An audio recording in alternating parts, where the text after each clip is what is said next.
Today's story was written by Reddit user That 2009 Weird Emo Kid. Devastation is a concept that is hard to grasp without first-hand experience. Rookies usually have a dramatic idea of it when they join our order. They imagine a maniacal wizard unleashing fireballs or a rampaging monster attacking a city. And while these things do happen, focusing on them offers an incomplete picture of the dangers we face. You see, in reality, obvious threats like those are the easiest to neutralise due to how simple they are to solve. Stopping a monster isn't complicated. You just kill the thing and then get tea afterwards. Stopping a human-made famine, on the other hand, will leave you pulling your hair out and wishing it was a mere monster. This is something I learned yet again during my first journey with Orcs, my human mentor. We were nearing the southwestern end of the farthest valley, still following the river with the goal of eventually reaching the coastal highway. Unfortunately, late spring in this region is a time of frequent flash floods, making the riverside unpredictably deadly. Our only option at the time was to take shelter in a small human village while the weather cleared up. As inquisitors, we were a rare sight for the locals, and thus we were given a warm reception at their only inn. It wasn't out of the kindness of their hearts though. They expected us to help around the village during our stay, which I thought was fair. Arthux, of course, ignored all the social cues. He simply got drunk and slept all week through the storms, leaving me solely responsible to deal with the villagers. I didn't mind at first, thinking it would just be light-hearted errands. But I was soon shocked to learn their crops were rotting due to a wizard's curse. This took me by surprise because magic of that magnitude would require an absurd amount of mana. Very few wizards, if any, were capable of this feat. It all started because of a new irrigation system that had been recently made by the humans. In the past, this village had relied on a nearby elf wizard to manage their water during the dry season. This process was reliable, yet inefficient, since he could only service a farm one day at a time. The new irrigation system, however, had completely made the wizard obsolete. It was a series of strategically placed dams and channels that could reach every farm at once, more than doubling the village's output in a matter of months. Everyone saw it as a miracle until the spring floods began, when their crops started wilting. Nothing had changed in their farming techniques, and they weren't novices, so it wasn't a simple mistake like overwatering or bad soil nutrition. This all pointed towards the wizard as the main culprit, but nobody dared confronting him out of fear of making it worse. Needless to say, I was furious about this.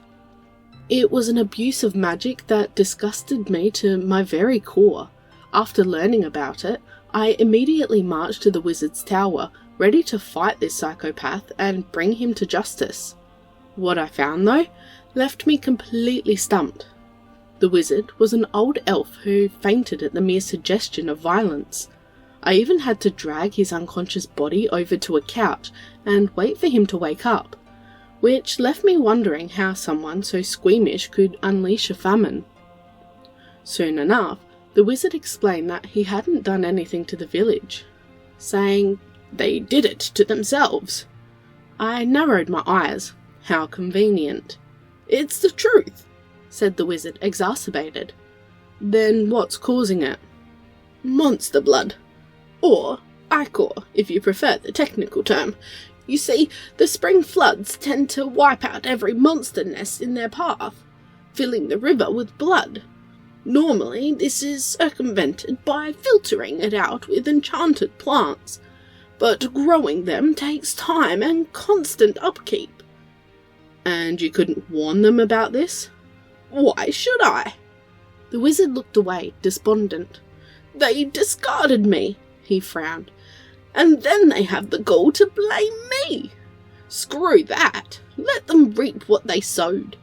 I didn't know how to respond. The wizard had been clearly wounded by them, but he didn't seem willing to admit it. In the end, I left the tower unable to win him over. To my surprise, the villagers didn't appear to be angry at him. In fact, the leader of the irrigation system felt ashamed of the whole situation.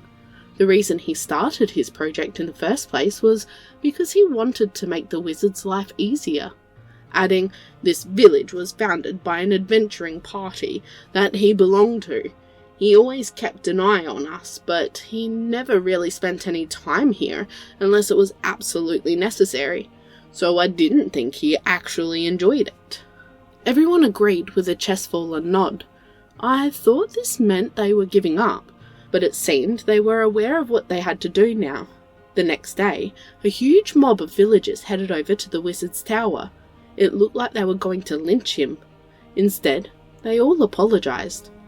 The wizard then stepped out of his tower and summoned a small tornado, blowing them all away. He didn't even bother hearing them out. On the second day, the villagers sent out their children, thinking they could win him over with their innocence. The wizard actually listened to their pleas, then unleashed a pack of spectral dogs that chased them away. I was stunned by his callousness. The villagers kept trying every day, but lost faith as the week continued. One by one, they stopped showing up to the tower, as they all got rebuffed in increasingly weird and magical ways. Eventually, the only one left was the irrigation leader. He broke down crying at the steps of the tower, pleading with all his heart for the future of his community. I couldn't hold back my own tears after hearing his words. Even the coldest heart would melt at his vulnerability, or so I thought. The wizard simply turned him into a goat and went back inside. At that point, all hope was lost. The weather started to clear up, and it seemed like my stay at the village was about to end. I couldn't sleep that night, thinking of all the people who would have to abandon their homes or face starvation. And then something incredible happened that morning. The entire village woke up to see that one of their water channels had been covered by a carpet of shimmering flowers. These plants seemed to have a purifying effect, clearing up the water and immediately giving life to some of their withering crops. Apparently, the irrigation leader didn't give up after being turned into a goat. He kept bleating outside the tower with no pause until the spell ran out. Because of this, the wizard gained some begrudging respect for him, seemingly reminded of his old adventuring party. They then worked together all night, coming up with a way to filter the water while optimizing the irrigation system. In the future, their combined effort would make the village flourish tenfold, making it a massive trading hub a century later. This method would actually be adopted and refined by many other communities along the farthest river, bringing out an agricultural revolution in this region. At the time, though, I already knew they were going to be fine. Arthux and I left the village without any fanfare, letting them celebrate on their own. Arthux had no clue as to what was going on. I went on to explain everything that happened, and he could only chuckle and say, "Makes sense." I squinted. Really? Humans invent systems that use natural law to their advantage, whereas magic is about imposing your will on the universe and changing it. The difference in worldview was bound to cause friction. So they're opposites? Arthux frowned, visibly annoyed. What? You taught these people a lesson you didn't actually understand yourself. Which is? Arthux sighed. On the surface, yes, they're opposites, but both methods strive towards the same thing. After witnessing the value of human cooperation, can you really call it anything other than magical? This conversation has stuck with me for centuries. It's the most terrifying aspect of human ingenuity. No individual could have solved the problem on their own. It required relying on others, and trusting them to do the same, which is a far bigger risk than most are willing to take. In comparison to this, slaying a monster just feels quaint.